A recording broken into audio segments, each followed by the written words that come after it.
ጤናስጥልን ተከብራችሁ የብሬዲዮ ቤተሰቦችና አድማጮች የዕለቱን ዜናዎችን እናሰማችኋለን። ዜናው የምናሰማችሁን ሀብታሙ አሰፋና ታምሩ ገረን ባለንበት ሰዓት አቆጣጠር የዛሬ መጋቢት 25 ቀን 2017 ዓ.ም ዜናዎችን ከማሰማታችን በፊት አርዕስተ ዜናውን እናስቀድማለን። በባንዳ አመራሮቹ ላይ የተወሰደው ወታደራዊ ጥቃት የዘመቻ አንድነት ተጠናክሮ መቀጠል፣ እንግሊዝና የወርቅ ዘራፊዎቹ እጅ ሰጪዎቹ አድማ ብተናዎች፣ የአምባሳደሩ ማስጠንቀቂያ፣ የደብረ ኤልያስ ኦፕሬሽን፣ የተገፉት ሰራተኞች፣ የሚሳኤል ከተማውና ኢራን የሚሉና ሌሎችም ወቅታዊ ዜናዎች ያሉን ዝርዝሩን እንሆ።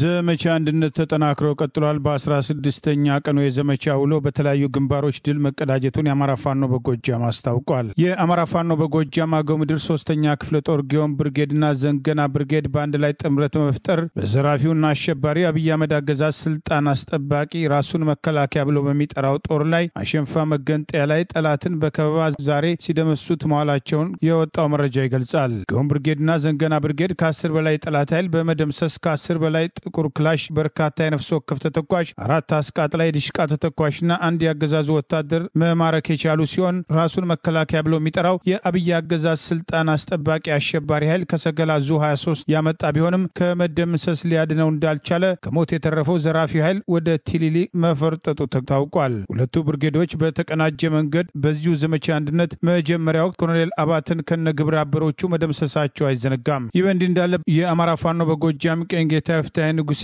ክፍለ ጦር ስናን አባጅሜ ብርጌድና ንጉስ ተክለ ሃይማኖት ብርጌድ የአብይ አህመድን ጦር ሲያርበደብዱት መዋላቸውን የአማራ ፋኖ በጎጃም ዛሬ መጋቢት 25 ቀን 2015 ባወጣው በዚሁ መግለጫ ጠቅሷል። ከደብረ ማርቆስ ረሽን ለመጫን 1 ወር ከ2 ሳምንት መላቶ የቆየው ያገዛዙ ጦር በዛሬው ዕለት ከደብረ ማርቆስ ወደ ገበያ ረሽን ጭኖ ሲመጣ የደማላ ያገዛዙ ጦር ስናን አባጅሜ ብርጌድና ንጉስ ተክለ ሃይማኖት ብርጌድ በተቀናጀና በተቀናበበ መንገድ በወሰዱበት ጥቃት ሲያርበደብዱት ማርፈዳቸው ገልጿል። የጠላት ኃይል ለፋኖ ጥቃት ምላሽ ከመስጠት ይልቅ ከጥቃት የተረፈው ኃይል እግሬ አውጪ ብሎ ወደ ከተማ መፈርጠጡም ታውቋል። በገልጥማ ግንባር አስፍተው በመግባት የአራዊቱን ሰራዊት ጦራዊ ቀጡ ቅጣት የቀጡ ሲሆን በዚህ ቀጠና አገዛዙ ሞርታርና ፒኤምፒ አሰልፎ ገብቶ እንዳሰበው ሳይሆን መቅረቱንም የአማራ ፋኖ በጎጃም በዚሁ መግለጫ አስታውቋል። በሌላ ግንባር ቀስተ ደመና ብርጌድ በዛሬው ልዩ ኦፕሬሽን ደብረ ኤልያስ ከተማ ላይ ፈጸመ ሲሆን በዚህም ይከበር ተመስገን የሚባል የሚሊሻ ጽሕፈት ቤት ኃላፊን ከነ አጃቢዎቹና ሞላ አንማዊ ቀበሌ ሊቀመንበር ጨምሮ በርካታ የጠላት ኃይል መደምሰስ መቻሉን፣ ብዙዎቹ ቆስለው ደብረ ኤልያስ ሆስፒታል እንደሚገኙም ጠቅሷል። በሌላ ግንባር 7ኛው ሐዲስ ዓለማየሁ ክፍለ ጦር የጁቤ አብራጅት ብርጌድ በሁለት ግንባር ውጊያ ያደረገ ሲሆን ከኮርክ ወደ ቤተ ንጉስ ማህበረሰቡን ሊዘርፍ የተንቀሳቀሰውን ጠላት 12ቱን በመደምሰስ 19 በማቁሰል ጠላት ሬሳውን እያንጠበጠበ መፈርጠጡንም ይኸው መግለጫ አስታውቋል። በሌላም ጌጅ ቀጠና አይበገሮቹ የአብራጅት ብርጌድ ፋኖች 8ቱን ባንዳ ሚሊሻዎች በመደምሰስ ብዙዎችን በማቁሰል ታሪክ መስራታቸውን የአማራ ፋኖ በጎጃም ዛሬ መጋቢት 25 ቀን 2017 ባወጣው በዚሁ መግለጫ ጠቅሷል። ይህ በእንዲህ እንዳለ ከአማራ ፋኖ በጎጃም አመራሮች አንዱ አርበኛ ጥላሁን አበጀ በህዝቡ ላይ የሚፈጸመውን ጭፍጨፋ የተቃወመው ወጣት በድንጋይ ጠላት ላይ ጥቃት በመሰንዘር መሳሪያ መማረኩን ጠቅሶ የጠላትን ጭንቅላት በጥቁር ድንጋይ ፈጥፍጦ ክላሽ የማረከ የሸበል በረንታው ጀግና ወጣት እንኳን የዚህ ትውልድ አካል አደረገኝ በማለት የወጣቱን ጀግንነት አድንቋል። ይህ በእንዲህ እንዳለ አማራ ፋኖ በጎጃም ራስ ቢትወደድ መንገሻ አትኪም ክፍለ ጦር ነበልባሉ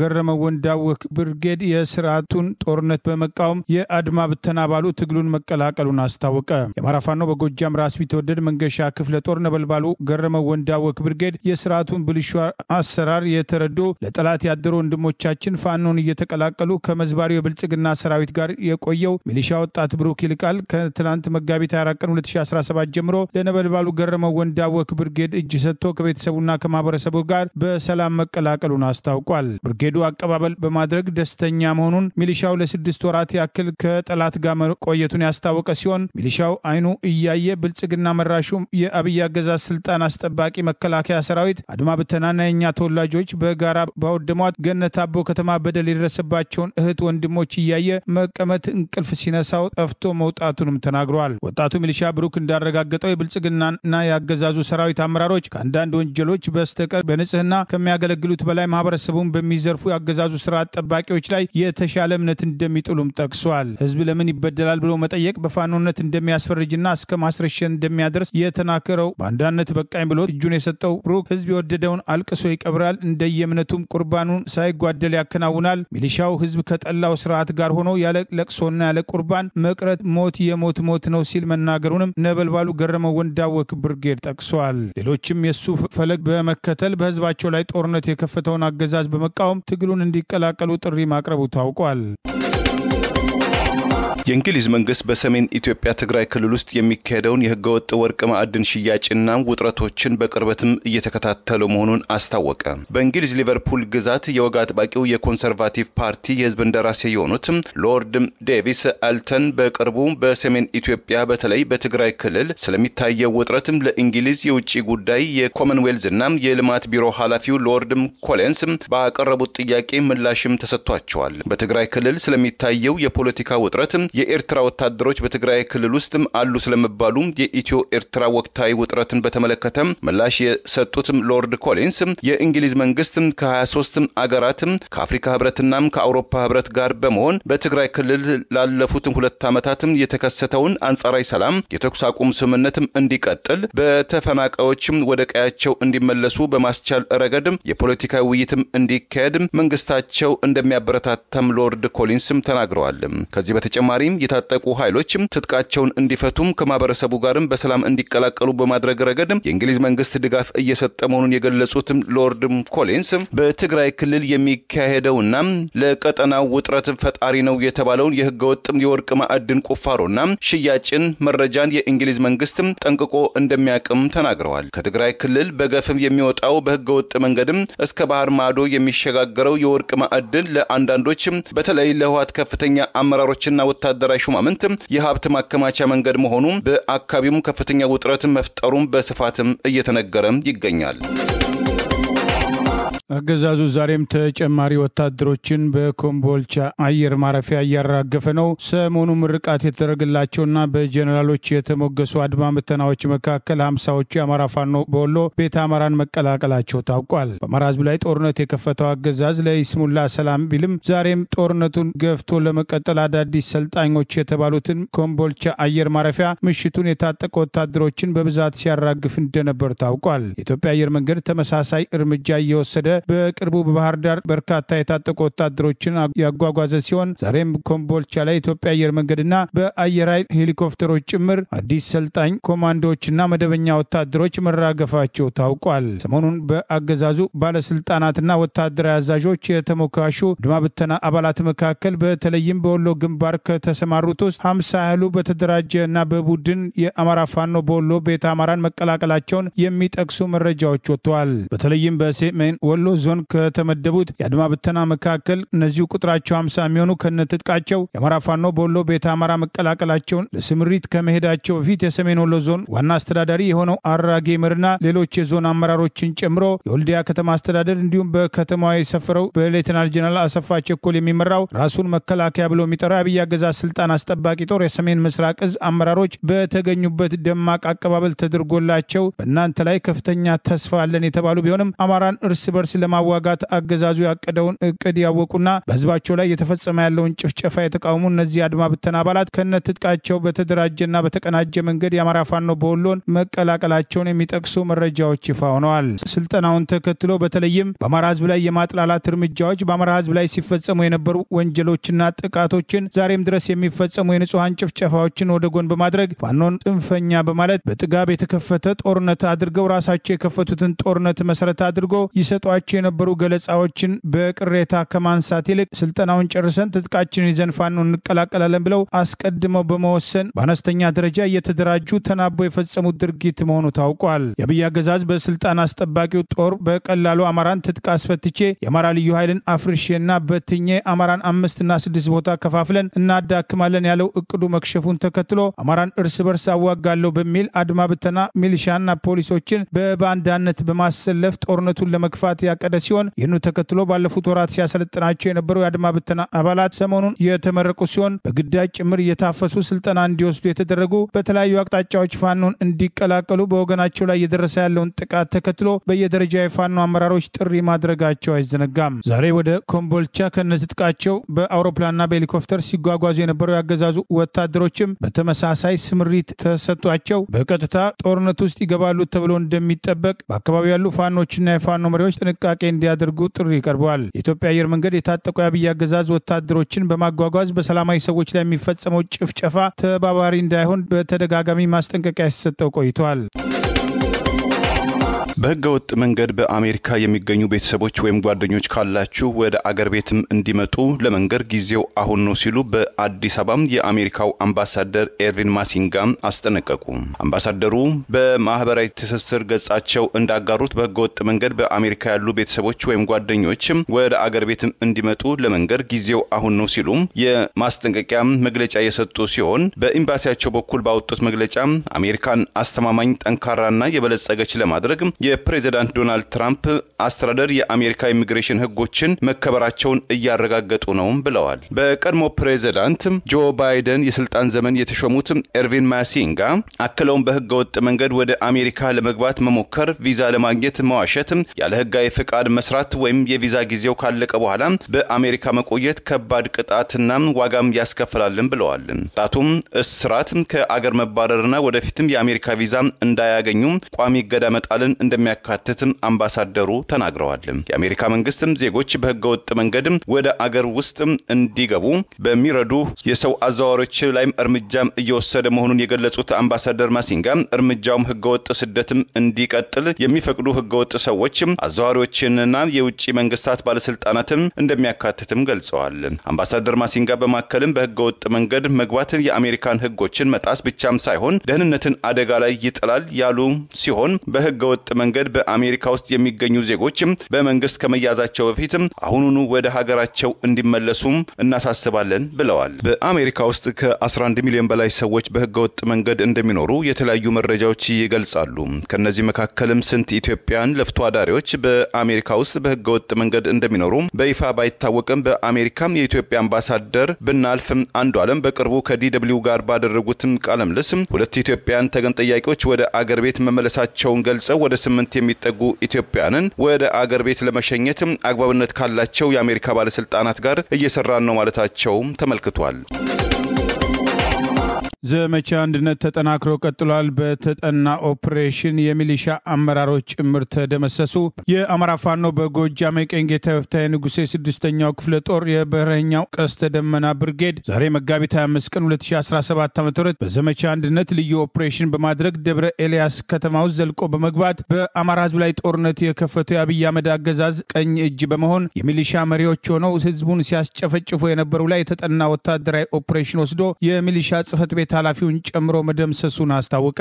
የቀስተ ደመና ፋኖች አስቀድመው ከውስጣቸው ማለትም ከሚሊሻና ሰላም አስከባሪ ከሚባሉት ባንዳዎች መረጃ በመሰብሰብ የአብይ አህመድ ፍርፋሪ ለቃሚ ባንዳ ሚሊሻ አመራሮች ያሉበትን የሚያድሩበትን ቦታ በማጥናት ብልና ፈርጣማ ተዋጊዎችን በማሰማራት ጥር ምጥን ያለ ነገር ግን ትልቅ ድል የተገኘበት ልዩ ኦፕሬሽን በማድረግ ሌሊቱን ተስበው ቦላስማ ትምህርት ቤት በኩል ዘልቀው በመግባት ከጠዋቱ 12 ሰዓት ላይ ተኩስ መክፈት ዋና ሚሊሻ ጽፈት ቤት አመራሮችን ብዙዎችን በመደምሰስ የቀሩትን ማቁሰላቸውን የበረኛው ቀስተ ደመና ብርጌድ ቃል አቀባይ ፋኖ ዘላለም ዘሪውን አስታውቋል። ቀስተ ደመናዎቹ ከተማ ዘልቀው ሚሊሻውን ሲያሯሩጡት የአገዛዙ ስልጣን አስጠባቂ ጦር ራሱ መከላከያ ብለው የሚጠራው ከቦታው አለመንቀሳቀሱን እንዳላገዛቸው እነዚህ የጠላት ባንዳ በመሆን ህዝባቸውን ሲያስጨፈጭፉ የነበሩ የአገዛዙ ስልጣን አስጠባቂ ጦር ለምን ሽፋን አልሰጠንም እያሉ ሲያለቃቅሱ እንደነበርና ተስፋ እንደቆረጡ በአካባቢው የነበሩ አይን ማኞችን መሰረት አድርጎ ባወጣው በዚሁ መረጃ ገልጿል። በጥቃቱ የተደመሰሱትን አስከሬን እንዲሁም የቆሰሉትን ሲጎትቱ በአካባቢው የነበረ አንድ ሰው ለአገዛዙ ስልጣን አስጠባቂ ጦር ለምን አላገዛቸዋቸውም ብሎ ሲጠይቃቸው ራሱን መከላከያ ብሎ የሚጠራው የአብይ አገዛዝ ስልጣን አስጠባቂ ጦር ትቶናል፣ ከጀርባችን ምን ሴራ እንደታሰበ አናውቅም፣ ብቻችንን ስንሞት ዝም ብለው እያዩ ነበር በሚል ተስፋ መቁረጣቸውንም ጠቅሷል። መለስ የተባለው የሚሊሻ ጽፈት ቤት ኃላፊ ከባድ ቁስለኛ ሆኖ ከብዙ ቁስለኞች ጋር ሆስፒታል ውስጥ በሞትና በህይወት መካከል እንደሚገኝ ይከበር ተመስገን የሚባለው ምክትል የሚሊሻ ጽሕፈት ቤት ኃላፊና በብልጽግና የዘረፋው ዘመን በጎዛምን ወረዳ የደልደል ቀበሌ ሊቀመንበር የነበረ ሞላ አንማው የተባለ መሰሪ አመራር ዛሬ በዚህ የፋኖ ልዩ ኦፕሬሽን መደምሰሳቸው ታውቋል። ተመስገን የሚባለው ይሄ ባንዳ የብልጽግና መዋቅር በሐምሌ 27 ቀን 2015 ዓ.ም እስኪፈርስ ድረስ በደብረ ኤልያስ ወረዳ የሚሊሻ ጽሕፈት ቤት ንብረት ክፍል ኃላፊ የነበረ ሲሆን በዚህ ወረዳ ከሰራቸው ግፎች መካከል በ2014 ዓ.ም በወረዳው ወደሚገኘው ወደ ደብረ ብሔር ብፁዓን አጼ መልክዓ ሥላሴ አንድነት ገዳም በመውረድና በመግባት በጊዜው ሰላምና ደህንነት ከነበረው ከተመስገን ምስክርና የፖሊስ ጽሕፈት ቤት ኃላፊ ከነበረው ከዘላለም ጥላሁን ጋር በመሆን የገዳሙን አባቶች ገንዘብ ስጡን፣ ካልሰጣችሁን ስማችሁን እናጠፋለን፣ ከህዝቡ እናጣላችኋለን፣ ከቦታችሁም እናፈናቅላችኋለን እያለ መናንያን መነኮሳትን ሲያንገላታና ሲያጠቃ እንደነበር በሐምሌ 6 ቀን 2014 ዓ.ም ዘረፋ ግብረ ኃይል በማደራጀት ለንግስ ወደ ገዳሙ እየሄደ የነበረን ህዝብ አሰልፎ በጠራራ ፀሐይ ዘረፋ መፈጸሙን ጥር 24 ቀን 2015 ዓ.ም የሚሊሻና ልዩ ኃይል በማስተባበር ገዳሙ በመግባት ተኩስ መክፈት መነኮሳትን ጠበልተኞችን የጨፈጨፈና ያስጨፈጨፈ እንደነበርም ይኸው መረጃ ይገልጻል። በዋናነት በ2015 ዓ.ም በግንቦት ወር ከግንቦት 18 ቀን እስከ ግንቦት 23 ቀን 2015 ዓ.ም እነዚሁ ዛሬ የተደመሰሱ ዋና ሚሊሻ አመራሮች ከተመስገን ምስክርና ዘላለም ጥላሁን ጋር በመቀናጀት 24000 ያገዛዙ ስልጣን አስጠባቂ ጦርን በማዝመት በከባድ መሳሪያ በመታገዝ ብሔረ ብፁዓን አጼ መልክዓ ሥላሴ አንድነት ገዳምን ያወደመ ለሀገር የሚጸልዩ መነኮሳትን ያሳረደና ያስጨፈጨፈ ግንባር ቀደም ለሆዶ ያደረ ባንዳ እንደነበር ይህንኑ መሰረት አድርጎ ፋኖ በጥናት የወሰደው ኦፕሬሽን በበቂ ማስረጃ የተደገፈ እንደነበር ይኸው መረጃ ገልጿል። የብልጽግና መዋቅር በሐምሌ 27 ቀን 2015 ዓ.ም ሲፈራርስ ወረዳውን ትቶ ወደ ደጋዳሞት በመሄድ ፋኖን ተቀላቅሎ የነበረው ይኸው ባንዳ ያገዛዙ ስልጣን አስጠባቂ ጦር ደብረ ኤልያስ ወረዳን ሲቆጣጠር መጥቶ ከብልጽግና ጋር በመቀላቀል ዛሬም ደብረ ኤልያስን አቀናለሁ ገዳሙንም ፈጽሜ አጠፋለሁ ብሎ እየተንቀሳቀሰ እንደነበር ይህንን እቅዱን ከማሳካቱ በፊት የአማራ ፋኖ በጎጃም ቀኝ ጌታ ወፍታዬ ንጉሴ 6ኛው ክፍለ ጦር የበረኛው ቀስተ ደመና ብርጌድ በወሰደው ልዩ ኦፕሬሽን የማያዳግም እርምጃ መውሰዱን ፋኖ ዘላለም ዘሪሁን የብርጌዱ ቃል አቀባይ ባወጣው በዚሁ መረጃ ጠቅሰዋል። ከአማራ ሕዝብ በተቃራኒ የተሰለፉ ባንዳዎች በህዝቡ ላይ ጦርነት የከፈተው አገዛዝ እንደወጠነው በአማራን እርስ በርስ እንዳይጋደል ለማድረግ ትግሉን እንዲቀላቀሉ በተደጋጋሚ ጥሪ ሲቀርብ መቆየቱ አይዘነጋም። ኢትዮጵያም ከአሜሪካ የቀረበላትን አዲሱን የታሪፍ አወቃቀር በደስታ እንደምትቀበል አስታወቀች። ይህ ማወቃቀር የኢትዮጵያ ምርቶች ወደ አሜሪካ ገበያም ሲገቡ የሚጣልባቸውን ታሪፍ 10% ብቻ በማድረግ ተወዳዳሪነታቸውን ያሳድጋልም ተብሏል። ካፒታል የእንግሊዝኛው ጋዜጣ እንደዘገበው መንግስት ይህ ውሳኔ በሁለቱ ሀገራት መካከል ያለውን የንግድ ግንኙነት ለማጠናከርና የኢትዮጵያን የውጪ ወይም የኤክስፖርትን ምርቶችን ለማሳደግ ወሳኝ እርምጃ መሆኑን ገልጿል ብሏል። የገንዘብ ሚኒስትር ውሳኔውን ተከትሎም እንዳስታወቀው ይህ አዲሱ የታሪፍ አወቃቀር ኢትዮጵያ እንደ ቪየትናምና ባንግላዴሽ ካሉም ታላላቅ የማምረቻ ማዕከላት ጋር ስትወዳደር የተሻለ እድል ሊኖራት ይችላልም ተብሏል። የ10% የታሪፍ መጠን ለኢትዮጵያ የውጭ ላኪዎች ወይም ኤክስፖርተሮች ከፍተኛ ማበረታቻ ይሰጣል ያለው የሚኒስትር መስሪያ ቤቱ ይህ የኢትዮጵያ ምርቶች በአሜሪካ ገበያ ተወዳዳሪ ዋጋ እንዲኖራቸው በማድረግ ረገድ የፍላጎትና የኢንቨስትመንት መጨመርን ያመጣል ሲል ተስፋውን መጣሉን ገልጿል። ይሁን እንጂ የዘርፉ ባለሙያዎች እንደሚያስጠነቅቁት ይህንን እድል በአግባቡ ለመጠቀም ኢትዮጵያ አሁን በርካታ ችግሮችን መወጣትም ይጠበቅባታል። የመሰረተ ልማት ውስንነት፣ የምርት ጥራትና ደረጃዎችም፣ የውጭ ምንዛሬ እጥረትና የፖለቲካ አለመረጋጋት ጥቂቶች መሆናቸውን አጽንኦትም ሰጥተዋልም ብሏል። በኦሮሚያ ክልል ትላንት የተደረገው የግዳጅ ሰልፍ ጥያቄ ማስነሳት ጀምሯል። የቀድሞ ሰላም ሚኒስትር ዴኤታ አብይ አህመድ ከ7 ዓመት በፊት ስልጣን ላይ ወጣበትና ትላንት በኦሮሚያ ክልል በአብዛኛው የተደረገውን የግዳጅ ሰልፍ አስታከው አስተያየታቸውን ሰጥተዋል። የ4 ኪሎ ስልጣናችንን እናስጠብቃለን በሚል በሰልፉ ላይ በአደባባይ ያገዛዙ ካድሬዎች ተናግረዋል። በአማራ ሕዝብ ላይ ጦርነት ያወጀው አብይ አህመድ አገዛዝ አገሪቱ ያለችበትን ተጨባጭ ሁኔታ ምክንያት በማድረግ የጨለማው ዘመን በሚል የሚጠራው አብይ አህመድ ስልጣን ላይ ወጣበት መጋቢት 24 ቀን ትላንትና 7ኛ ዓመቱን አስታኮ በኦሮሚያ ክልል በአብዛኛው የተደረገው የግዳጅ ሰልፍን በተመለከተ የቀድሞ ሰላም ሚኒስትር ዴኤታና የኦሮሞ ብልጽግና ፓርቲ ከፍተኛ አመራር የነበሩት አቶ ታዬ ደንዳ ቅሬታቸውን ገለጹ። አብይ አህመድ ስልጣን ላይ ሲወጣ የነበረውን ስሜትና የትላንትናውን ሁኔታ አነጻጽረው አስተያየታቸውን አስፍረዋል። የመጋቢት 24 አከባበር ለምን በነጠላ በሚል አቶ ታዬ ደንዳ በማህበራዊ ገጻቸው በጻፉት በዚሁ ጽሑፍ ከበርካታ አካባቢዎች ተጨባጭ መረጃዎች ተሰብስበዋል። ተብሏል። በከተሞች እስከ 6 ሰዓት ሱቁን የከፈተ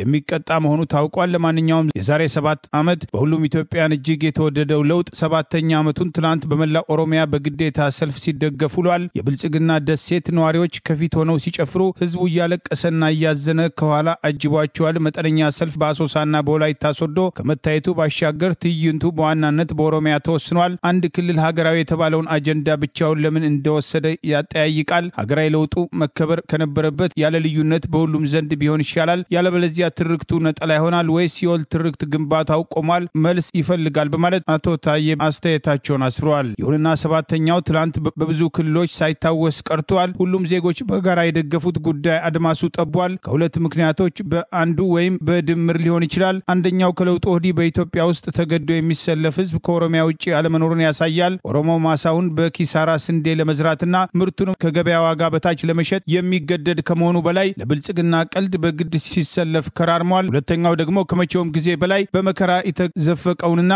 የሞተ ዘመዱን እንኳን ለመቅበር የተቸገረውን ኦሮሞ ልዩ የስርዓቱ ተጠቃሚ ለማስመሰልና ከወንድሞቹ ጋር የማቃቃር ድራማ መሆኑ ይገመታል። ፖለቲካ ቁማር መሆኑ በአደባባይ ከመነገሩና በተግባርም ከመፈጸሙ አንጻር ይህንን ሚዛን ያሳያል። ምን ይመስላችኋል? በማለት አቶ ታዬ ደንዳ አስተያየታቸውን አስፍረዋል። ሌላው በትላንትናው በኦሮሚያ ክልል በአብዛኛው በተካሄደው በዚሁ የጫናና የግዳይ ሰልፍ ላይ ካድሬዎች ኤርትራን ለመውረር 4 ኪሎ ስልጣናችንን ማስጠበቅ አለብን የሚሉ ንግግሮች ማድረጋቸውን የሚጠቅሱ አስተያየቶች እየወጡ ሲሆን ነገሩ ኦሮሚያ ክልል በማለት ከኦሮሞ ብሔር ማህበራዊ አንቂዎች አንዱ በማህበራዊ ሚዲያው ባሰፈረው አስተያየት የት ናችሁ በማለት ካድሬው በኦሮምኛ ቋንቋ ሰልፈኞችን ይጠይቃል። 4 ኪሎ ተብሎ ይመለስለታል። ምን ልናደርግ ይገባል ሲል ይጠይቃል። ልንጠብቀው ይገባል ሲል ሰልፈኛው ይመልሳል። በመርህ ደረጃ ከፍ ሲል 4 ኪሎ ያለው የኢትዮጵያ ፌዴራል መንግስት ነው፣ ዝቅ ሲል ደግሞ ብልጽግና ፓርቲ ነው በማለት አስተያየቱን ያሰፈረው ማህበራዊ አንቂው ያስፔድ ተስፋዬ ይህንን ንግግር በኦሮምኛ ቋንቋ የተናገረው አንድ ካድሬ አይደለም፣ ነገር ግን አንድ ከፍተኛ ባለስልጣን ህዝብ ሰብስቦ 4 ኪሎ ያለ ነው ኦሮሞንን እያለ ሲያስነግር ምን ይዞ ይመጣል ህዝቤ ላይ የሚለውን ሰው እንዴት አያገናዝብም ሲል ጠይቆ ከህወሓት ጥፋት መማር እንዴት ይህን ያህል ከባድ ይሆናል? ትላንት ወላይታ አሶሳ፣ ዛሬ ደግሞ ጅጅጋ ላይ የለውጡን 7ኛ ዓመት አስመልክቶ የድጋፍ ሰልፍ የወጣው ሰልፈኛ ይህንን ሲያይ ምን ይሰማዋል ነው ወይስ አይሰማም? ቢሰማንም ምንም አባቱ አያመጣም ነው በማለት በኦሮምኛ ቋንቋ ካድሬዎችና ባለስልጣናት ያደረጓቸውን ንግግሮች መሰረት አድርጎ በሰጠው አስተያየት አስፍሯል። ይህ በእንዲህ እንዳለ የአሰብ ወደብን ጉዳይም የጦርነት መቀስቀሻ ባደረጉት የትላንትናው የድጋፍ ሰልፍ ላይ በኦሮሚያ ክልል አንዳንድ አካባቢዎች ላይ አብይ አህመድ በሰልፉ ላይ በመፈክር ጭምር ቀይ ባህርን የተቆጣጠረ አሰብን ያስመለሰ የሚሉ ፉከራዎችም የተደመጡ ሲሆን ጀልባ በመስራት ዙሪያውን የአብይ አህመድን ፎቶግራፍ በመለጠፍ የአየር ኃይል አውሮፕላን አሻንጉሊት በመያዝ አሰብን በጦር ኃይል ለመቆጣጠር ያላቸውን ፍላጎት ጭምር ያሳዩ ሲሆን ግልጽ የጦርነት ቅስቀሳና ስልጣናችንን እናስጠብቃለን የሚል ፉከራ የታየበት መሆኑ ተገልጿል። አብይ አህመድ ወደ ስልጣን የወጣበት መጋቢት 24 ቀን አገሪቱ ባለችበት ተጨባጭ ሁኔታና በተለይ ጦርነት በተከፈተበት አማራ ህዝብ እየደረሰ ያሉ ጉዳቶችን መሰረት በማድረግ ባለፉት 7 ዓመታት የጨለማ ዘመን የተጀመረበት ክፉ ቀን በሚል ትላንት በማህበራዊ ሚዲያ ሲዘከር ውሏል። ጥቂት የአብይ አህመድ ደጋፊዎች የተለመደ ውዳሴ ማቅረባቸውንም ጠቅሰን መዘገባችን አይዘነጋም። ባለፈው ጥቅምት ወር በትግራይ ክልል የጋብቻ ስነ ስርዓታቸውን ባካሄዱ በአራተኛው ቀን በትዳር አጋሯም ታንቃ ተገድላለች በተባለችው ሙሽሪት ጉዳይ የተጠረጠረው ግለሰብ በእድሜ ይፍታ እስራት ተቀጣ። ወጋህታ ፋክትም እንደዘገበው የምስራቅም ትግራይ ማዕከላዊ ዞን ፍርድ ቤትም ሲከታተለው የነበረው የሙሽሪት ሊዲያ አለሙና የአሳዛኙ የግድያ ክስተትም ዛሬ እልባትም አግኝቷል ብሏል። በዚህም መሰረትም ሊዲያን ባገባ በአራተኛው ቀን አንቆ ገድሏታል የተባለው ሙሽራው ብርሃነ ገብረ ጨርቆስም ጥፋተኛ ሆኖ በመገኘቱ ለዚህ እኩይ ተግባሩ የእድሜ ልክ እስራትም እንደተበየነበትም አስታውቋል።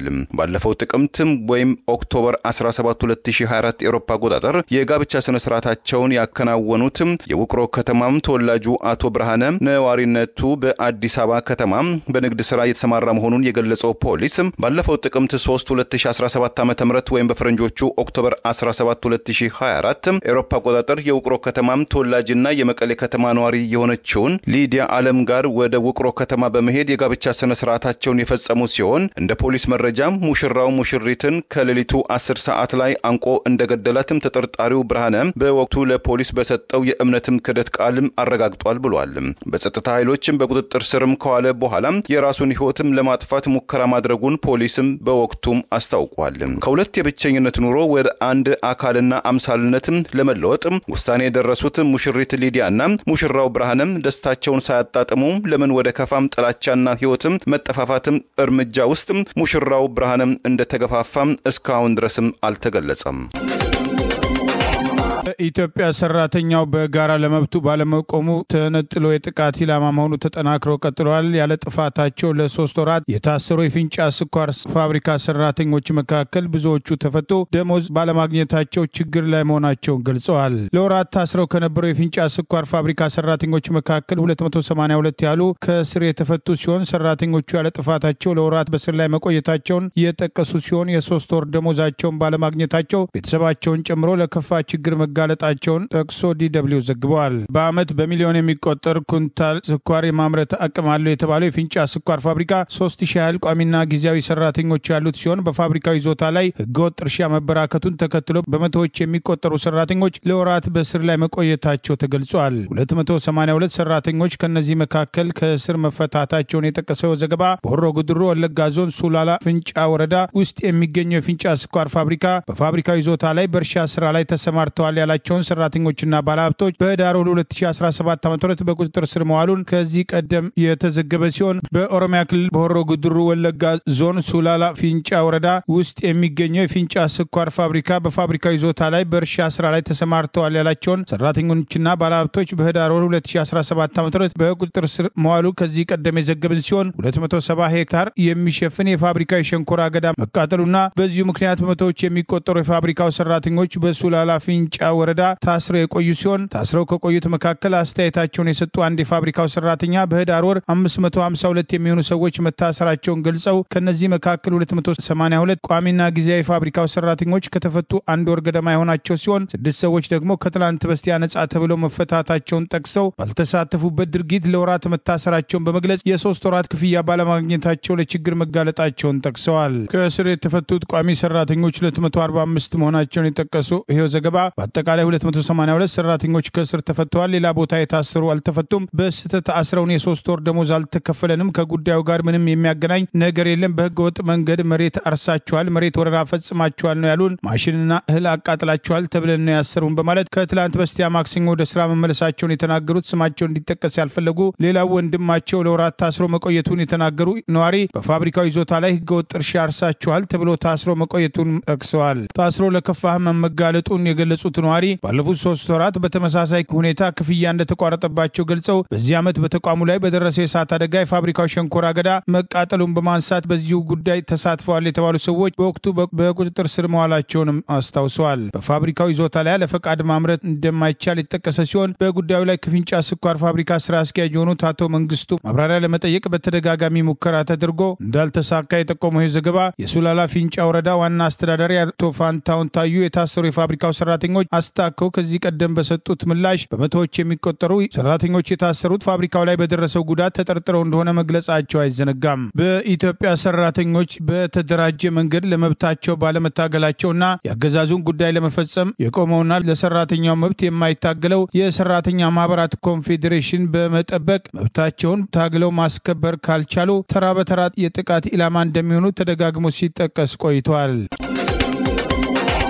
የእንግሊዙ የመልቲ ሚሊዮነር ፈጣን የሸማቾች ኩባንያ ዩኒሊቨር ኢትዮጵያዊው አቶ ነሲቡ ተመስገንን የመጀመሪያው አዲሱ ስራ አስኪያጅ አድርጎ ሾማቸው። ከትላንት በስቲያ በኢትዮጵያ የዩኒሊቨር ኩባንያ አዲሱ ዋና ስራ አስኪያጅ ሆነው የተሾሙትም አቶ ነሲቡ ላለፉት 18 ዓመታት ያካበቱት ልምዳቸውን በተግባር ላይ እንደሚያውሉትም ፉድ ኤንድ ቢዝነስ ድህረ ገጽም ዘግቧል። ባለፈው 9 ዓመታት በኢትዮጵያ የዩኒሊቨር ከደንበኞችም ኦፕሬሽን ጋር በተያያዘም ከፍተኛ ሚና የተጫወቱት አቶ ነሲቡ በሃኒንከን ኢትዮጵያና በታይገር ብራንድስ ምስራቅ አፍሪካ ውስጥም የነበራቸውን የሥራ ቆይታ ለዩኒሊቨር ከፍተኛ እሴት መሆኑም ተገምቷል። በአዲስ አበባ ዩኒቨርሲቲ በንግድ ማኔጅመንት ትምህርት በፖስት ግራጁዌት ዲግሪ ተመራቂ የሆኑት አቶ ነሲቡ ከፎርቹን የእንግሊዝኛው ጋዜጣ ጋር በቅርቡ ባደረጉት ቃለ ምልልስ በዩኒሊቨር ውስጥ የተለያዩ አሰራሮችን በማበራከት አዳዲስ ምርቶችንና የምርቶችን ስርጭትን በማስፋፋት ላይ ትኩረትም አድርጋለሁ ብለዋል። የአሜሪካው ፕሬዝዳንት ዶናልድ ትራምፕ ከቅርብ ሸሪኮቻቸው አገራትም ጋር ሳይቀር በሸቀጦች ላይ አዲስ ታሪፍ ለመጣል መወሰናቸው ለዓለም ኢኮኖሚም ትልቅ ጉዳት ነው ሲሉ የአውሮፓ ህብረትም ኮሚሽን ኃላፊዋ ኡርሱላ ፎን ዴር ሌየን አስጠነቀቁ። ቻይና የዶናልድ ትራምፕን እርምጃ በመቃወም ተገቢው ምላሽ ለመስጠት ቆርጣ መነሳቷን ገለጸች። የአሜሪካው ፕሬዝዳንት ከመጋቢት 27 2017 ዓ.ም ጀምሮ ወደ አሜሪካ በሚገቡ ሁሉም ምርቶች ላይ የ10% ታሪፍ መጣላቸውን ይፋ ካደረጉ በኋላ ከመጋቢት 29 2017 ዓ.ም ጀምሮ ደግሞ ወደ 60 የሚጠጉ አገራት ከፍተኛ የሆነ ታሪፍም ተጥሎባቸዋል። ዶናልድ ትራምፕ እርምጃቸው ፍትሃዊ ባልሆኑ የንግድ ባሏቸው ፖሊሲዎች ላይ የተሰጠ ምላሽ መሆኑን እየተናገሩ ቢሆንም በትላንትናው ዕለትም ታሪፉ የአሜሪካን ማምረቻዎችን ለማሳደግ እንደሚውል ገልጸው እርምጃው አሜሪካንን እንደገና ሀብታም ያደርጋታልም ብለዋል። ዛሬ ማለዳ ላይ መግለጫም የሰጡት የአውሮፓ ኮሚሽነሯ ፎን ዴር ሌየን አዲሱ አገራት ላይ የተጣለው ግብር በዓለም ዙሪያ በሚሊዮኖች ለሚቆጠሩ ሰዎች አስፈሪ መዘዝም ይዞ እንደሚመጣም ገልጸዋል። የአውሮፓ ኮሚሽን ኃላፊዋ አውሮፓ የተቀናጀ አካሄድ እንደምትከተል ቃል ገብተው ህብረቱም እያደረገ ያለው የድርድር ሂደት ካልተሳካም የአጸፋ እርምጃዎችን ለመውሰድ እየተዘጋጀ ነው ብለዋል።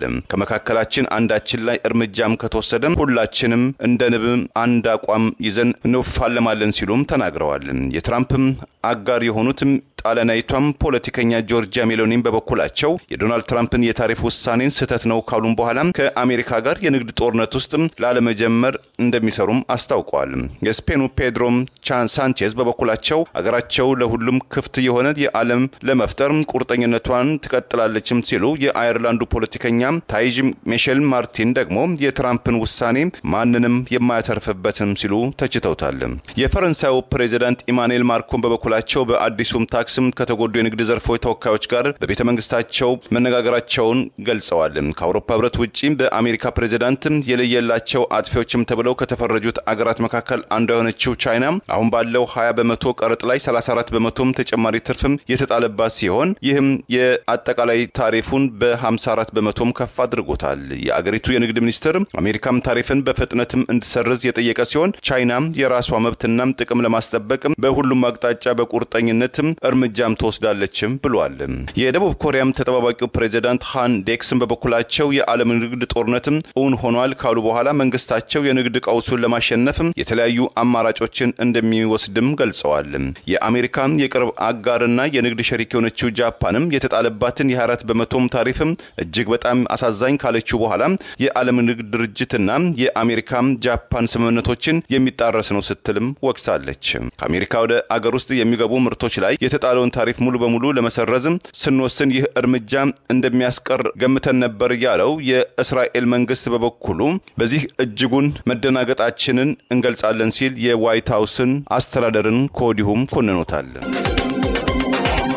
ኢራን በሚስጥር ይዛ የቆየችውን በመሬት ውስጥ የሰራችውን የሚሳኤል ከተሞች ይፋ ማድረጓ መነጋገሪያ ሆነዋል። ሚሳኤሎቹን ከእስራኤልና አሜሪካ የሚቃጣባትን ጥቃት ለመመከት እንደምትጠቀምባቸው አስታውቃለች። ከዛሬ ጀምሮ በየሳምንቱ የሮኬት ሚስጥራዊ ማስቀመጫዎችን ይፋ ብናደርግ ከ2 ዓመት በኋላ ነው የምንጨርሰው፣ ያን ያህል ብዙ ናቸው በማለት ኢራን ዛሬ ይፋ ያደረገችው መሬት ውስጥ ያሉ የሚሳኤል ከተሞች ሰፊ መነጋገሪያ ሆነዋል። አሜሪካ ባለፈው ሳምንት ቦምብ የጫኑ 6 ተጨማሪ የጦር አውሮፕላኖች በኢራንና የመን አቅራቢያዎች ወደሚገኙ ወታደራዊ መቀመጫዎች ማስጠጋቷና አንድ የአገሪቱ ባለስልጣን ጠቅሶ ሮይተርስ ዘግቦ የነበረ ሲሆን ኢራን ለዚህ ምላሽ የተባለውን አሜሪካ በቀጠናው ያላት ወታደራዊ እንቅስቃሴ የመስተዋት ቤት ውስጥ ተቀምጦ ሌሎች ላይ ድንጋይ መወርወር ያህል ነው በማለት ዛሬ ከመሬት ውስጥ የተሰሩ የሚሳኤል ከተሞችን ይፋ አድርጋለች። ኢራን እንዳለችው እነዚህ የሚሳኤል ከተሞች ሚሳኤል የሚዘጋጅባቸው ሲሆን የሚሳኤል ከተሞች የሚለውን ቃል የተጠቀመው የኢራን ወታደራዊ ኃይል የሆነው ኢስላሚክ ሪፐብሊክ ዘብ መሆኑም ተጠቅሷል። ከምድር በታች የተገነቡ ትላልቅ የሚሳኤል ማቆያ እንደሆኑ የተገለጸ ሲሆን መጠነ ሰፊና በአገሪቱ ተራራማ አካባቢዎች በሚገኙ ሸለቆች መካከል የተገነቡ መሆናቸው ተገልጿል። ባሊስቲክና ክሩዝ ሚሳኤል ለማከማቸትና ለመተኮስ ይውላል የተባለ ይሄው ተቋም ሰው አልባ አውሮፕላንና የአየር መቃወሚያ መሳሪያዎች እንደሚገኝበት የኢራን ኮማንደሮች እንዳሉት እነዚህ የሚሳኤል ከተሞች ስትራቴጂክ መሆናቸውን ጠቅሰዋል። ሚሳኤል ለማምረትና ለማከማቸት ጥቅም ላይ ይውላሉ የተባለ ሲሆን እነዚህ ሚሳኤል የሚገኝባቸው ቦታዎች በግልጽ አይታወቁም። በይፋ ስለነዚህ ቦታዎች ተነግሮም ከዚህ ቀደም አያውቅም። የኢራን ወታደራዊ ዘብ አየር ኃይል ኮማንደር የሆኑት ብርጋዴር ጀነራል አሚር አሊ ሀጂ ዝዳህ ሀገሪቱ ብሔራዊ ቴሌቪዥን ጣቢያ IRIB ጋር ባደረጉት ቆይታ ባላስቲክ ሚሳኤልና አጥፍቶ ጠፊ ሰው አልባ አውሮፕላን ክምችት ያለበትን የሚሳኤል ከተማ በቪዲዮ አሳይተዋል። ኢራን ምን ለማድረግ እንደምትችል በማሳየት አሜሪካና እስራኤል ጥቃት እንዳይሰነዝሩ ማድረግ ነው ዓላማው የተባለ ሲሆን ከኢራን የተለቀቁት ምስሎች ከባር ሸካን፣ ሀጂ ቃሲም፣ ኢማድ፣ ሰጂል፣ ቃዳር ኤች እና ፓቬህ የተባሉ ሚሳኤሎችን የሚያሳዩ ሲሆን ኢራን እስከ 2000 ኪሎ ሜትር ርቀት ላይ የሚገኙ ሀገሮችን ኢላማ ማድረግ እንደምትችልም ማስታወቃለች። ኢማድ ባላስቲክ ሚሳኤል ኢራን እንደ አውሮፓ አቆጣጠር በ2024 በእስራኤል ላይ ጥቃት ስትሰነዝር ከተጠቀመችባቸው መሳሪያዎች አንዱ ሲሆን በማዕከላዊ እስራኤል ናቫቲም የአየር ኃይል መቀመጫ ላይ ጉዳት ማድረሱ አይዘነጋም። ከኢራን እስከ እስራኤል ያለው ርቀት 1000 ኪሎ ሜትር የሚደርስ ሲሆን ይህም ኢራቅ፣ ሶሪያና ጆርዳንን አሻግሮ ሲሆን እስራኤል በኢራን ከተቃጣባት ጥቃት 99 በመቶ መክሸፉን በጊዜው መግለጹ አይዘነጋም። ኢራን ለሁለተኛ ጊዜ ያደረሰችው ጥቃትም ብዛም ጉዳት ባያደርስም የኢራን ሚሳኤሎች የሚጓዙበትን ርቀትና ውጤታማነታቸውን በተመለከተ ዛሬም ጥርጣሬ መኖሩ ታውቋል። በኢራን በአሜሪካና በእስራኤል መካከል ያለው ውጥረት ከፍተኛ በሆነበት በዚህ ወቅት ኢራን የሚሳኤል ከተሞች ሚስጥር ይፋ ማድረጓ ሶስቱ ሀገራት በተለይም ደግሞ ኢራን ከምትደግፋቸው የሁቲ አማጽያን ጋር በተያያዘ ውጥረታቸው ማየሉን ተከትሎ የኢራን የኒውክሌር ግንባታ ድርድር እንዳለ ሆኖ እስራኤል በኢራን የሚደገፈውና በሊባኖስ የሚንቀሳቀሰውን ሂዝቦላን ለማዳከም ጥቃት እየሰነዘረች ሲሆን ፕሬዚዳንት ትራምፕ ኢራን ላይ ጥቃት እንደሚሰነዝሩ ከመዛታቸው ባሻገር ኢራን በኒውክሌር ግንባታ ዙሪያ ከአሜሪካ ጋር ስምምነት ላይ ካልደረሰች የእጅ አዙር ቀረጥ እንደሚጥሉ ማስታወቃቸው አይዘነጋም። ለዛሬ ያሉን ዜናዎች እነዚህ ናቸው። ዜናውን ስታደምጡ ለቆያችሁ የህብር ሬዲዮ ቤተሰቦችና አድማጮች ምስጋናችን ድረሳችሁ። የህብር ሬዲዮ ኦፊሻል ሴቱ ቻናላችንን ሰብስክራይብ ያላደረጋችሁ ሰብስክራይብ በማድረግ በተጨማሪም የደውል ምልክቱን በመጫን የህብር ሬዲዮ ቤተሰብ እንድትቀላቀሉ በአክብሮት እንጋብዛለን። እንደወትሮ ሁሉ የህብር ሬዲዮ ቤተሰቦች ፕሮግራሞቻችንን ላይክ በማድረግ ሼር በማድረግ አስተያየቶቻችሁን በመስጠት አብሮነታችሁን እንድትገልጹ በአክብሮት እንጠይቃለን። በድጋሚ እናመሰግናለን። ጤና ይስጥልን። ቸር እንቆይ።